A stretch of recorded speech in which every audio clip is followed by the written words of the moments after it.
Hi, everyone. I'm Margaret Scovern, and I am hosting the webinar today on resiliency. What we're going to talk about is the importance of resiliency. I'm going to walk into a description of the new definition of resiliency, and then we're going to talk about the practical application. How do you apply resiliency in your organization? And I am so fortunate that I am not doing this by myself today. I've got some wonderful panelists with me.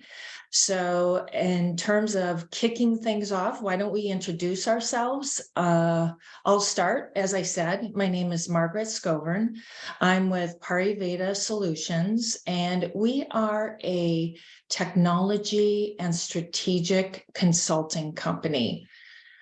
This October, we are celebrating our 20th anniversary.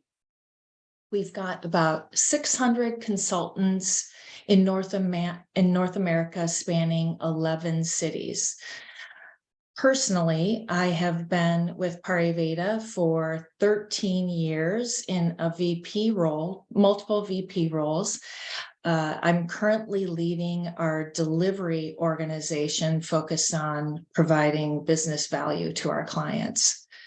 So I am going to have Nicole, why don't you introduce yourself next, and then Ton. Hi there, I'm Nicole Natowski. I'm the Chief Information Officer at the NRMP. I took the helm of that position in August of 2011. NRMP is also celebrating an anniversary this year. It's our 70th. And unless you have friends or family that are physicians or in the medical industry, you may not have heard of us. We run a little niche matching business that you'll hear a lot more about during today's session. Thank you. Ton? Hello, thank you, Margaret. I'm super excited to be here with you and Nicole doing this talk about resiliency. My name is Ton Nguyen. I'm a Senior Manager of Software Development for T-Mobile. And I guess today is a celebration day because T-Mobile is also celebrating 10 years of our Un-carrier moves, shaking up the telecoms industry. So my team is responsible for development of software and products that are used by our engineering organizations to help design, make decisions, and deploy the network that our customers utilize. Wonderful. All right. So I mentioned that we are going to be talking about the importance of resiliency. And I'm going to start things off by telling you a story about myself. I started off my professional career in Milwaukee, Wisconsin, and I had clients across the state. One afternoon, I had been visiting some clients about 45 miles north of Milwaukee. And I was headed home and realized I didn't have enough gas to get home. And so I pulled over on Highway 41 to a gas station, and I was ready to pump my gas, looked for my wallet, and it wasn't there.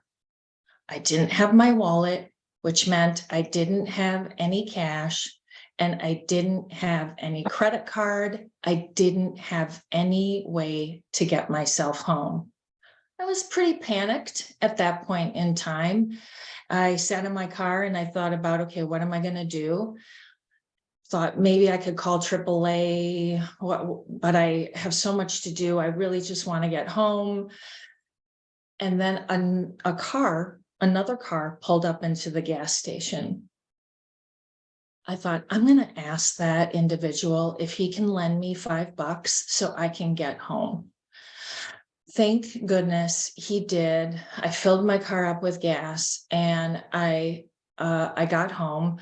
I had asked the guy for his name and address because I wanted to pay him back.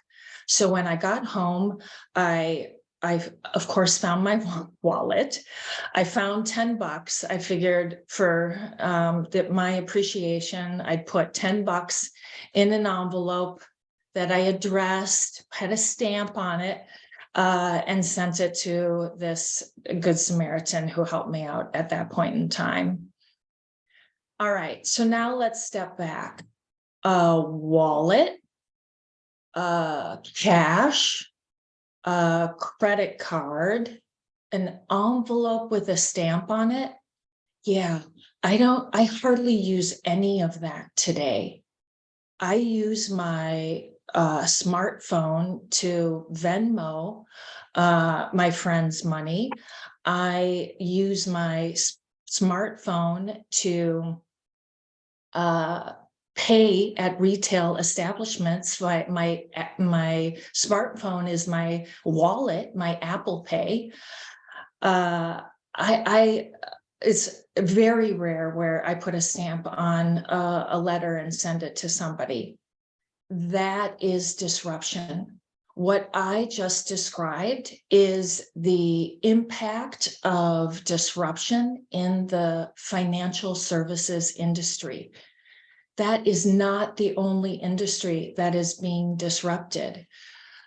We see disruption in our education system, in healthcare, in manufacturing, in media. Disruption is all around us.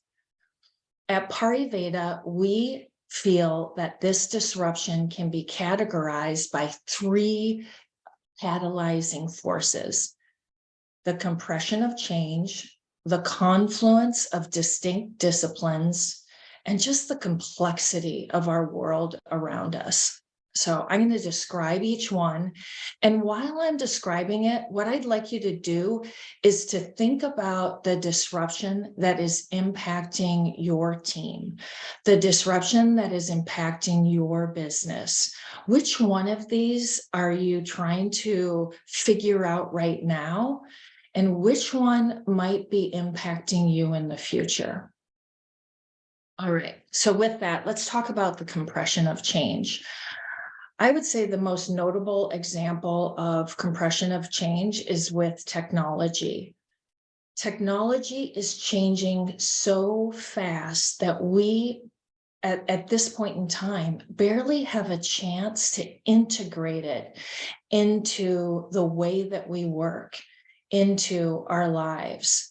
I remember when my mom had to schedule a COVID vaccination, and she was used to using her telephone. That was the technology that she had incorporated into the way that she operated to set up appointments. Well, you couldn't do it that way. She had not integrated online appointment setting into the way she worked. And that's a simple example, but it's going to get more dramatic, especially with generative AI, with ChatGPT, BART, the generative AI. The CEO of Google said in an interview on 60 Minutes that 2/3 of our roles will be impacted by generative AI. This is transformative. So think about that. And then I'll start talking about the confluence of distinct disciplines and the impact on innovation. So the confluence of distinct disciplines is when something existed in its lane. The telephone existed in its lane. It had a function. Today, when I want to deposit my checks into the bank, I take a picture of them. I don't need to go to an ATM. I don't need to go to the bank to deposit a check. Photography was in the past in a lane. Storytelling, historic documentation, pictures for fun. They have merged and have created a new business function. You see this a lot in the healthcare, in medicine. So biology, it has study as the science of it, technology, advancing, they're coming together. A lot of innovation happens with the confluence of what used to be distinct disciplines. And then complexity. So all of that, of course, creates complexity.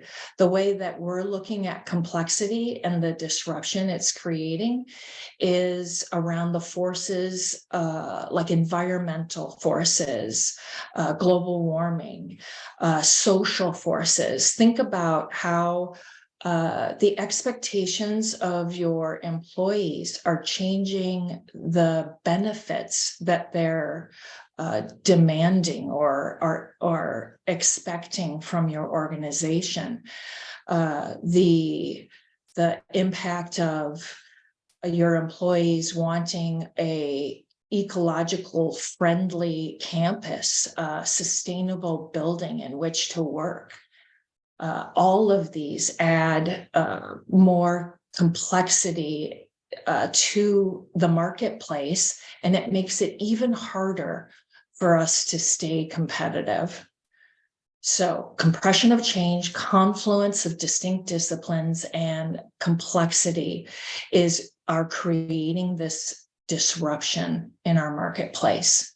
So what I'm going to do now is I'm going to pause, and I am going to ask Nicole and Ton to describe the disruption in their industry, in their business, so you can get a feel for how this is applied.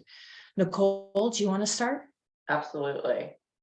So, as I said, we were incorporated 70 years ago, and we were created at the request of medical students to provide an orderly mechanism to match the preferences where they wanted to go train for their residency with those of the institutions, the training hospitals where they wanted to go train. So over the past 70 years, the match has been challenged many times, but we have proven we have staying power, that's for darn sure, and that we continue to provide a fair and equitable process over these 70 years, even though it's certainly been an evolution. What's interesting, like in regards to compression, I would say is, when most people think about medicine, that compression is like an obvious factor, but we're really in the business of in the continuum of graduate medical education. We don't do anything clinical or medical ourselves. So the education continuum is actually proven to be difficult to make shifts quickly. It's very steeped in tradition. When you think about curriculum or how people are assessed, there's examinations, just like you have to take an MCAT to get into medical school, an SAT, ACT, to get into undergrad. There's different types of assessments that you have to take during your medical career and such. It takes many years to make changes, many years to make changes in those processes. A couple other things about us and about our disruption and how we've been able to react to how certainly the disruption in technology and the advancements in technology have affected us. We have an algorithm that's core to our business. And in 1984, we updated that algorithm so that we could allow couples in the match. So people may want to partner with one another to go to residency training so that they could wind up really in the same geographic area. That's the primary reason to do it, if you and a partner want to wind up in the same place. So that was a big advancement for us. In 84, we also launched what we called our specialties matching service. And so the primary reason that NRMP was developed was for their internship year, but now we have 70 subspecialties. So if you want to be a specialist type of physician, like say a pediatric endocrinologist or a cardiologist or something, you have to continue on to go do a fellowship. So we have 70 subspecialties that we do now. So one of the interesting things you were talking about, I loved your story, Margaret, in the beginning about how all the things are so different from when you had to go get gas before. I just recently, though, did get my daughter, my 16-year-old daughter, who just got her license, a credit card, because I just felt like in an emergency, maybe she would need it if her iPhone didn't work as a backup. Exactly. But in 1996, before the NRMP was really involved in anything very super technical, this category of applicants called independent applicants could open the USA Today, and the back page of the USA Today was filled with a bunch of little pin codes on match day, and then that they would use that pin code to call and see, call the phone lines and see, an IVR system where they match. So pretty crazy. A few years after that, the NRMP moved to floppy disks, and we sent floppy disks to future doctors, and they would enter a rank list and they would send them back, and we'd have a bunch of temps, working through the floppy disks. In 2002, we launched our first version on the web. Our system, our core system is called R3, the Registration, Ranking, and Results System. It's a custom proprietary system that we built ourselves. So that was our first time on the web in 2002. We've also had some interesting other sort of distractors, for sure, in our industry. There's been some significant legal things that happened in our industries. There was a big case a couple years back, and we came out on the side we hoped we would, the NRMP and some other organizations, in 2004, when Congress enacted a statute that exempted match programs from federal antitrust laws. So that was a very big deal for us. Some people call residency a job, but it really is still a continuation of graduate medical education. They do have a stipend or, get some bit of a salary, but they are still learning, and can't take care of patients, independently. And so that was a very big win back in 2004. In 2012, we introduced some new technology to help applicants who didn't match. Not everyone matches, unfortunately. There's about 50,000 applicants now in a match. And about 13,000 of them go unmatched, and about just about 2,000 positions. And those folks try to meet up with one another in hopes of filling those slots. So we introduced some new technology in 2012 to do that. Another fascinating thing in our industry is that there's actually two types of curriculum that you can go through to become a physician. And one is an MD, that's an allopathic physician, and there's another type of physician called an osteopathic physician, and that's a DO. And the community of educators spent many years coming together to unify those groups of training programs, so that now the NRMP match since 2020 matches all of those individuals simultaneously in the same match. So folks can be eligible for both categories, so long as they meet the criteria that are under there. So we have some other exciting things going on now too that Pariveda helped us about 2.5 years ago. We have the new world of a system that I hope to talk more about in this webinar later today, and it's called iMatch, and I'll share more about that a little bit later. Thank you. You talked about education as being an influencer on how you needed to adapt regulation and technology. I can't imagine how anxious the students were waiting, the timeline from the past that you described to now, where it's so more instantaneously. Yeah, their lives have completely changed. Yeah, in fact, another cool detail is we used to FedEx match letters around the globe before the web existed. That's how we had to get them to people everywhere. Interesting. So, yeah. Yeah, thank you. All right, Tom, let's talk about the telecommunications industry and T-Mobile.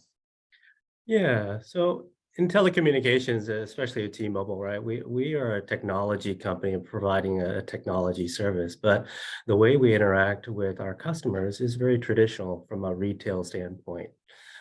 I would say the thing that has probably created a lot of compression for everybody, not just in the telecom space, has been the pandemic of the last few years, right? That shifted uh, quite a lot of different things, not only, how we interact with our customers and provide the services, but also internally from a workforce perspective. How do we transition and provide internal methods that our teams can still drive and deliver the same product and quality that we need for our customers. So that has, allowed, us to kind of have to reapproach and rethink things, kind of taking lemons and turning it into lemonade kind of situation, right? It could be seen as, on one end, a negative in that, there was a stop and a slowdown in the space of delivering products and, reaching out to our customers. But it allowed us to also, through that compression, rethink how can we approach it for the longer term. And I think that with the pandemic, many of the things that for many companies probably have shifted for a long-term perspective, right? Situations from a work from home scenario for most companies has also shifted. Previously, a lot of work was in-house, working together collaboratively. We need that type of work from our engineers and experts. But remote work is a new norm.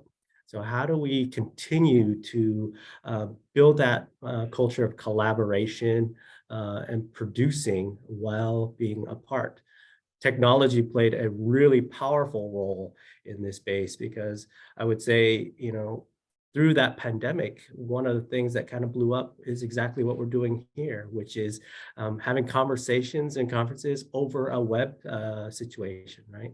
I think that, if we were maybe 5 years before this and we had, the pandemic, the situation might have been totally different. The abilities to do web conferences and interact would not have possibly been as successful, right? Just being on conference bridges, because a lot of work requires possibly whiteboarding, seeing and interacting with something that would not have been possible on a standard voice bridge line. Same situation for our customers and product lines, right? During that phase or that period, a lot of stores, a lot of retail had to be shut down. So how do we continue to deliver and answer questions to our customers without the traditional retail presence that people are used to? With that caused transformation for many to rethink that. And today, I think a lot of times people are very much more comfortable and, in fact, more enthusiastic about not walking into a retail store or needing to do that unless really critical for something that requires that actual physical touch, right? So the pandemic, I think, has created a lot of, scary situations, but at the same time, lots of opportunities. Indeed. And I didn't even think about that, Ton, in terms of those connectors that you had to your customer in the retail space when the stores were closed. All that went away, and how T-Mobile had to quickly adjust. Interesting. Well, that's what we're going to get into next. And a great question came through in the chat that I think will be answered as we talk about the definition of resiliency. And if it's not, then I'll make sure to ask it. So, all right. We talked about these threats, and Nicole and Ton gave us some great examples of how their businesses have been impacted by these catalyzing forces. So what do we do? So where do we go next? And I'm going to describe Pariveda's definition of resiliency. Resiliency is always sensing, always learning, always adapting. So these are the practices that you can put in place in order to be proactive in addressing forces and also reactive. Let me go through each one here.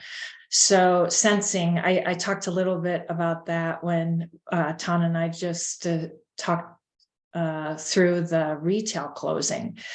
How do you stay in touch with your clients and their changing expectations? What connectors do you have in place to understand how they might be using your service differently, desiring a different feature as part of your product line?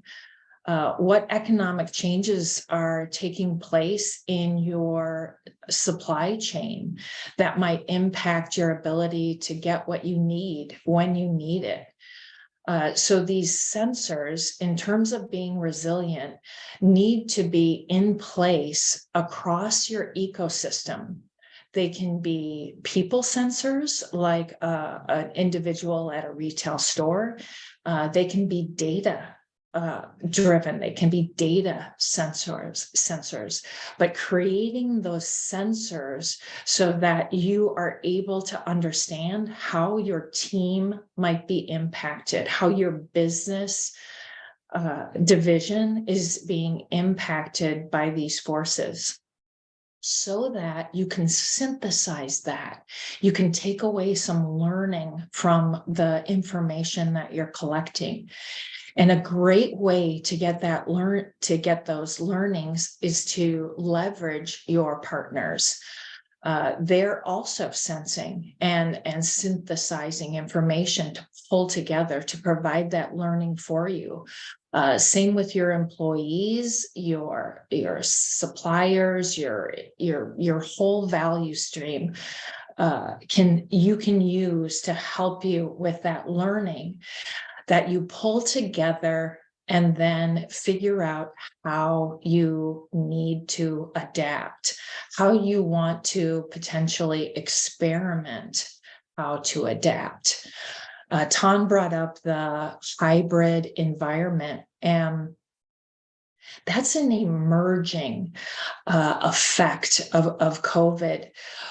When we all went from working together face to face to Zoom meetings or team meetings 100% of the time, we don't really know the impact, the true impact on our employees' connection, their loyalty to the company, our productivity, our ability to be creative and innovate.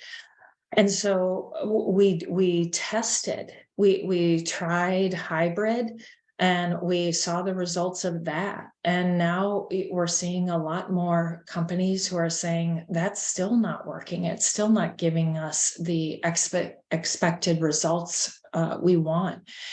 And so it's continually adapting. So sensing, learning, adapting is part of resiliency, isn't just part of a reactive way of being resilient, but you can use these techniques to test emerging forces that are potentially impacting your business. Okay, so I'm going to pause again now that we have our definition of resiliency. And I'm going to start with you, Ton, this time. And how has your team and you have, as a leader, since learned and adapt? Can you tell us some stories there? Yeah. So I would say, at the end of the day, success in any company, it boils back to the people, right? The team. So resiliency, really has to be connected to the team and the team culture aspect of it for you to be able to be resilient. And resiliency doesn't necessarily mean, trying to figure out, the problem itself. Sometimes accepting that that is an unsolvable problem, and going forward with actions that might get you closer to it is an approach that you would have to take, right? From a, let's say, from a retail standpoint, we lean upon technologies a lot of times to kind of maneuver around the physical aspect that the pandemic created. You can say social media, you can say, call services that use automation. But when you lose the human connection, like you were mentioning, actually you lose the customers. So, from a T-Mobile strategy, when we transformed, even though we use technology, behind the scenes, it's not talking to robots. In fact, it is still people behind those technology components when you're chatting with people, when you're interacting directly, when the customer talks to somebody, they actually have a team of people that are actually dedicated to their account and have experience, right? So even though we are removed from a physical touch point, and kind of lived on an online space from a retail component, the customer perception is that they are actually receiving responses and actually working with somebody versus, a computer. Internally, from a work perspective, building technology components inside the company as a software developer, what we've done, at least on my team, is focused upon data and the connections of data. Systems integration is a key component of technology that allows you to kind of achieve efficiency. But the part that I think people tend to forget is that once you connect, that's not the end of the story. A lot of times what happens is once you connect to system, the first layer, a lot of times your data starts flowing through to other parts of the businesses that you might not understand. So actually controls of where that data flows, or putting out technology that allows you to understand where that data flows will allow you to better understand the business needs and the opportunities.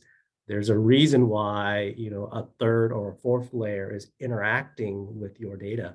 Does that mean that that is now a valuable product line that you should be thinking about? And the customers that are so-called third or fourth tier actually should now, come directly to you and work and interface directly versus, a system experience when you're down 3 or 4 layers. The quality or the QoS of that might not be the same. And in fact, the interpretation of that data might not be the same. So one, people, and culture. 2, from a technology standpoint, it's still in a way the connectivity of that, right? Data pipelines, from that perspective, is a correlation of the people connection. Definitely. Oh, good. So your answers are driving some really good questions in our chat. So Nicole, I'll move it to you, and then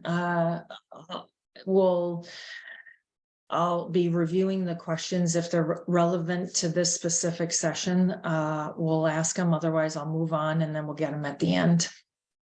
Sounds great. So Margaret, one of the, I think fascinating things, about Pariveda's model is, it's fascinating and it's so on point. I think, the sensing piece, it's so many of the examples I gave earlier, when I talked sort of about our timeline and our trajectory, like how much we have to be really having your ear to the ground and, be sensing the environment and understanding, the political landscape, the educational landscape, how fast things move or how slow things move. Even if technology is moving, some other things might not be moving as quickly. I think we have a lot of that certainly in the timeline that I talked about. And we have, one of the things, about resiliency, obviously, the important thing is people, right? That's one of the big reasons why we're here to talk about it. And we have a lot of longstanding people at the NRMP. Some folks have been through 30 matches. There's a gentleman who's, been this year, it was his 30th one. So I've myself have helped with about 23 of them. So people really, like what we do, being a mission-based organization. The NRMP is a nonprofit, and, I think our mission really drives people. We're not here to, make the organization money. Obviously we want to stay afloat and keep being able to thrive and keep, providing this fantastic service. But I think, I've mostly worked for nonprofits my entire career, and I think having that mission to help drive what you do every day at work really helps you find, your inner strength and your reason for coming to work today if things get tough, and I think that'll be a good segue for me to say, like, when, I always encourage my team or people that I'm mentoring to do hard things, and I think doing hard things helps you challenge yourself. It helps you test your skills as an individual, how your team can react to them. You learn to navigate things that cause you discomfort. NRMP right now is on a journey to become FedRAMP authorized, so we can provide our service to the federal government. We've been doing a couple pilots with them, but when, the idea first came out, and our CEO came to us and, we've had a few meetings, we're like, hey, we have to go do this thing, called FedRAMP. And you kind of sit there for a moment and you're like, yeah, I don't really know how we're going to do it. And it's probably going to be kind of hard, but, we're going to do this together. We have a strong team. We're going to lean on one another. We're going to approach it with the things we know how to do best, and then as a leader, you really need to, demonstrate for folks that, we may not know what we're doing. And yes, it's going to be hard. And maybe we don't know all the ins and outs, but that's okay. Resiliency isn't the absence of of stress or difficulty, right? It's how you react to those things more. So I think, really being a strong and resilient leader, and making sure you do the things for yourself, self-care is big important as a leader, so that you have enough, to give to your family, to give to your coworkers, to give to your peers, to give to your team. Helps you be a more resilient leader as well. Absolutely. Creating that environment. Tom, you talked about the people and the culture, and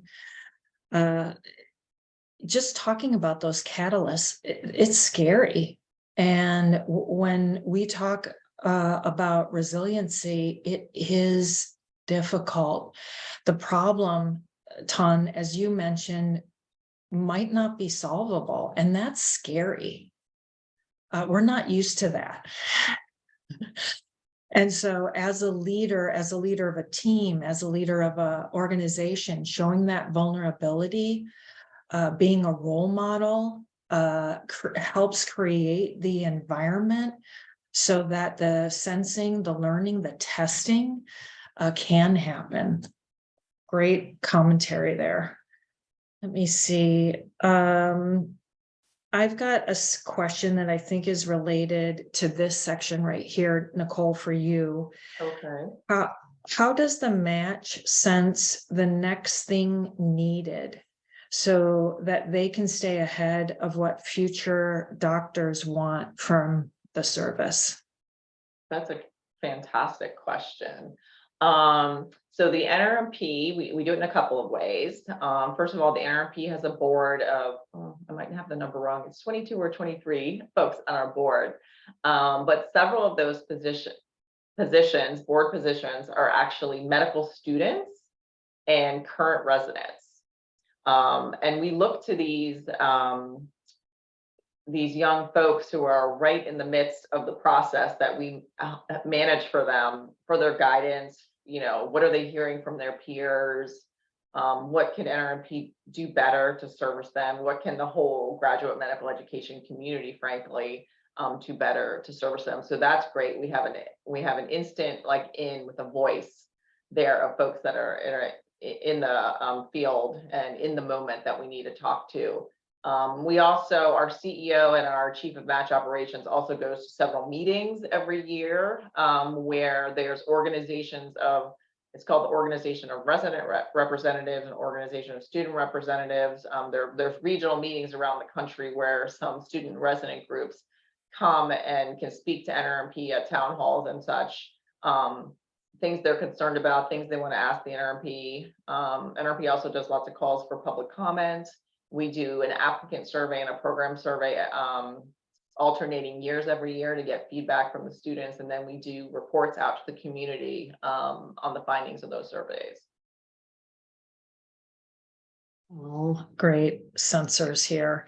So there was another question, I think it's answered, but I'm going to repeat it. And then if the person who asked it didn't feel like they got the full answer they were looking for, please re-ask it in the chat.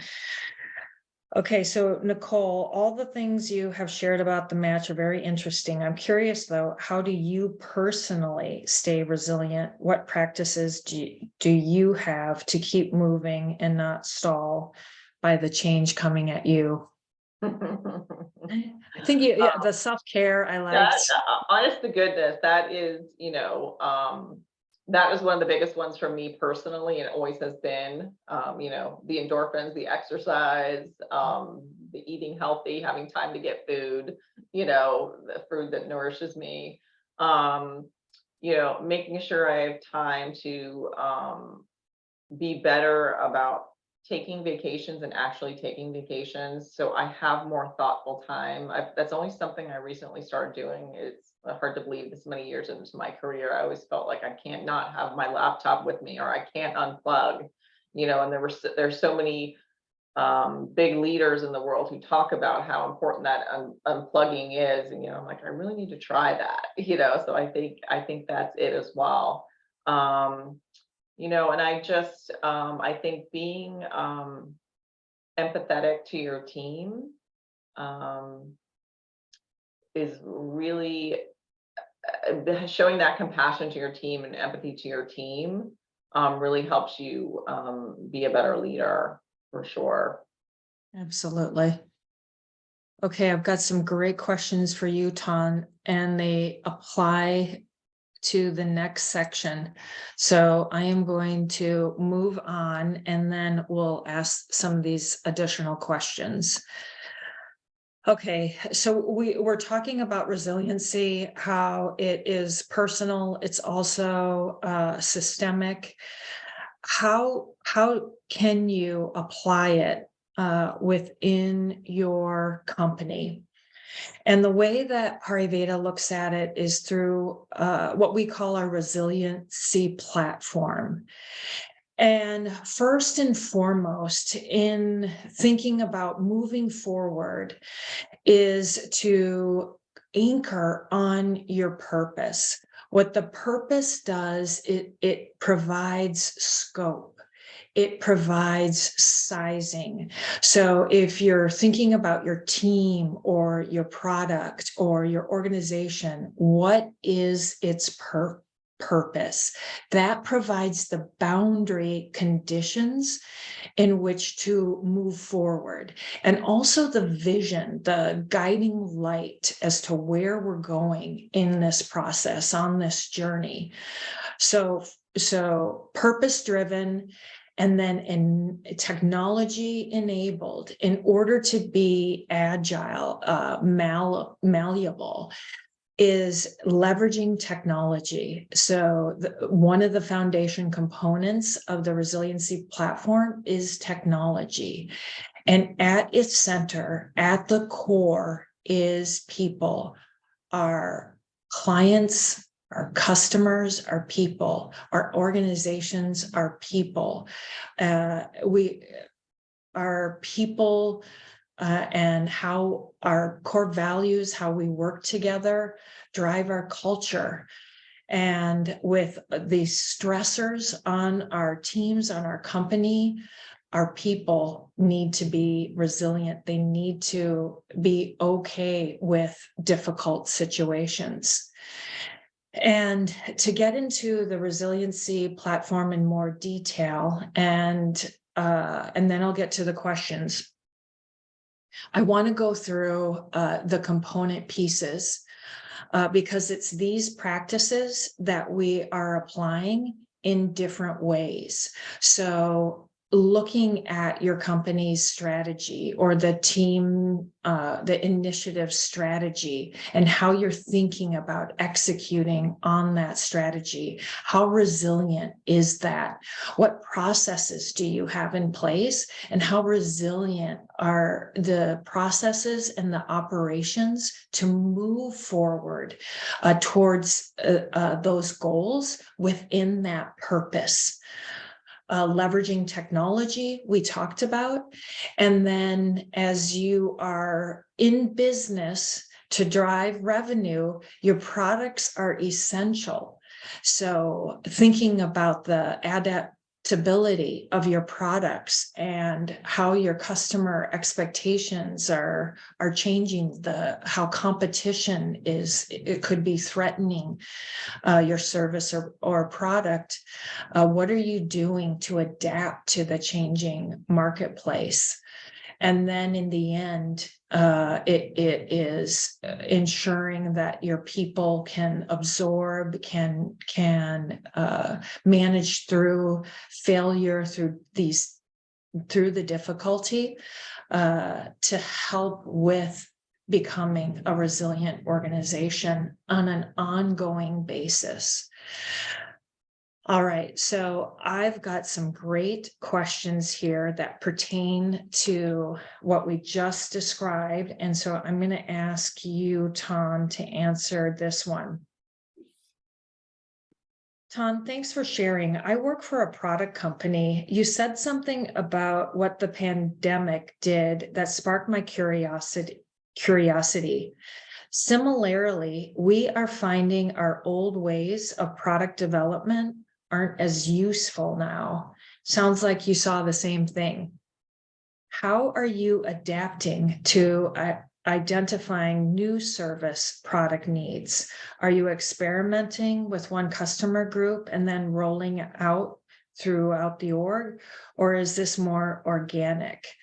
How has your service roadmap changed since the pandemic? Got a lot of questions in there. So if you need some prompts, I'll help you. No, I think so. I think I have some things to share. And I actually will take this one and also lean on the second question that followed through on that one as well, which is the fear of change. I'll connect those 2 points from my perspective. You're right. The identification of new products, I think, are changing due to the pandemic. I think one of the things, at least for me and my team, is first, you kind of have to lean on what you're good at and what you know about first, right? I don't think that you can just go from zero and trying to create something new. I think just like in the world of inventions, a lot of times the inventions don't have to be a big bang that never existed. A lot of value actually comes from the iterative transformation of something that already existed. So that's why leaning on your product line or what you are comfortable with and looking around as to how it's being utilized today and what are the opportunities to enhance, improve, or look from a different viewpoint of how that so-called product should be used today. Now, as an example, in the telecom space, the assumption is that our product line is the mobile service that we provide. So if you think about it from that perspective, it's very constraining. All we do is hand you a service, and that's our product line, which limits our ability to reinvent or look at other opportunities. If we were to reimagine what it really is meaning from a customer perspective, is we've created a product or a solution that allows people to connect. And that connectivity is really what we are providing as a service, which then allows us to think about, okay, what does that mean? What are other things that we can enhance within our traditional telecom space that allows for enhanced connectivity or services that is not just about, the conversation of point A to point B coming from your mobile device to whoever you're calling. From an internal approach, it's the same way for me from a systems application perspective, right? I am an expert in the space of the software that I'm building. Those software components have integrations and connections. By me understanding what is the value statement behind it, not just the that peer connection point of the two things, but what is the underlying purpose of that connection, allows me to then look at opportunities, whether there is duplicity in the data sets or how it's being used by other teams. And that's an opportunity to then talk about reduction of duplicity through understanding other people's services, which means that you can create something new. Or there is actually a creation of another product line because what we've delivered actually is not valid. People have consumed something and transformed your data set into another service. So those are the two sides of that coin that could introduce abilities for you to sense and come out with new strategies and solutions. To be successful in this space, to the second conversation of resiliency here is, I would say from a leadership standpoint, leading through vulnerability is really important, right? I think a lot of times when people are trying to adapt, the fear is coming through, from my perspective, of failure. You are an expert. You've done this for a long time, which means that you're very successful. When something is, put in between that you are not used to or don't understand, the fear is that you will not be successful. So from that statement, a lot of times people freeze or pause and don't move forward. As a leader, I think that you have to create a culture of willingness to accept that some of the actions we take might not be successful day one. But as long as we accept that failure as a way to take the next step, and as you keep doing it, you'll get closer and closer. I think that allows for people the freedom and the ability to be comfortable with change and not being fearful of the fact that, hey, I have a job. My job is to deliver something. If I can't, that's going to be a problem, right? When in fact, it's turning into an opportunity, and it's to look outside of your traditional box of what you think your product is. But that's only allowed if you have created a culture that allows for people to be open with ideas, with acceptance that it might not work. And you kind of have to, as a leader, showcase that that is an acceptable thing, which means that you as a leader also need to be willing to show your own faults and your failures to that progression of success. Because if you don't do it, then it'd be hard for others to believe that are, looking at you and saying that's an acceptable thing. So. Right. The greatest learning comes with failure, and it is extremely uncomfortable to move outside of the expertise and what you have continually been rewarded for, to say, okay, I'm going to try something new and do something different. And it is a scary place to be. So I've got a prioritized question here that I'm going to ask, and then I would, Nicole, like you to talk about the new product that you all are creating. Okay, prioritized question. Considering the growing complexity in both the telecommunications and medical residency matching sectors, can you identify the most pressing challenges and opportunities that T-Mobile and the National Resident Matching Program face individually? So the most pressing challenges and opportunities. And then second part of the question is, what synergies? Are there potential synergies shared or shared learnings that we can talk about that could drive strategic advantage? Well, I'll talk real quick about the opportunity, because that's a good opportunity for me to talk about how our new CEO, who took the reins in 2019, had some great visions for how she wanted to see the evolution of the NRMP come through. And one of the biggest one of those was NRMP starting another nonprofit subsidiary where our plan is to bring what we do best and have been doing best for 70 years and bring our matching service and expertise to the public sector. So that's one of the reasons why we're getting FedRAMP authorized. But I want to give some kudos to Pariveda, because Pariveda helped us build this new product called iMatch. They helped us, we started with a minimum viable product about 2.5 years ago, and Pariveda helped us build this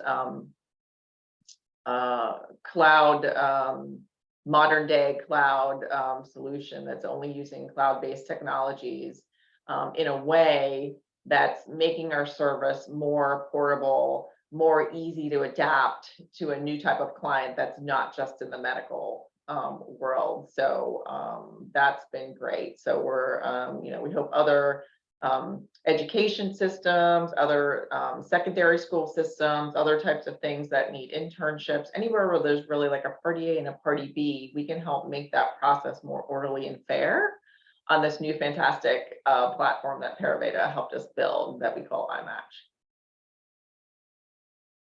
I think you just identified the correlation. Ton, you talked about what are you good at? What do you already know? And then how might you, in terms of that product, adapt it in a way? Do you want to answer the same question? Yeah, but an opportunity and a challenge, it's very interesting for me because the answer is the same. Technology for me is both an opportunity and a challenge, right? I think with today's modern, at least software space, technologies allows for very fast advancements. Those fast advancements allow for many different abilities to create new products, but at the same time, they introduce a lot of unknowns, in the telecom space, not only we're producing products, but security is, front and center today, right? So the unknowns of how that, technology will be used from a, both positive and negative standpoint is really something that, we look at very closely, and it's not easy. And this is where, as a company or as anyone, we are not always experts in every different, space. We are a telecoms expert, but the underlying software products that we can utilize, we might not, have 100% expertise. So partnerships with companies like Pariveda to help assess and also to kind of look, holistically around the space of technology, how others are using it allows us to see if there's alignment or best practices that we can utilize. Because if we tend to align with how the technology is used, usually what comes from that is that operationally solutions come into play, whether it's by you and your company using it or other partners that are also using that technology. So that accelerates some of the risk components that can be solved. At the same time, technology, if you want to be ahead of everybody else, is thinking about that technology and how to use it differently, right? A lot of software components is really about moving things from one space to another or interactions.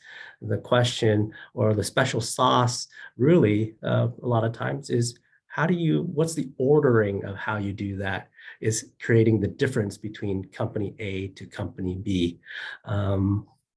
Because generally speaking, we're using the same things, right? From a telecom space, 5G, you can see that, many of our competitors are also 5G and we are 5G, yet we are today known as the 5G leader. Retail spaces, clouds, you see that as well, right? So thinking about technology as an opportunity and how you can look at it differently, but also at the same time, ensuring that you're reading the risk and finding partners like Pariveda to help you look at it from not only internally, but the external usage and opportunities, I think is critical to that success. All right, we've got one more question that I'm going to try and squeeze in here. Are there ways to extend the idea of resiliency to your suppliers and customers? I work for a medical device company, and this idea could really help our suppliers and maybe our customers too.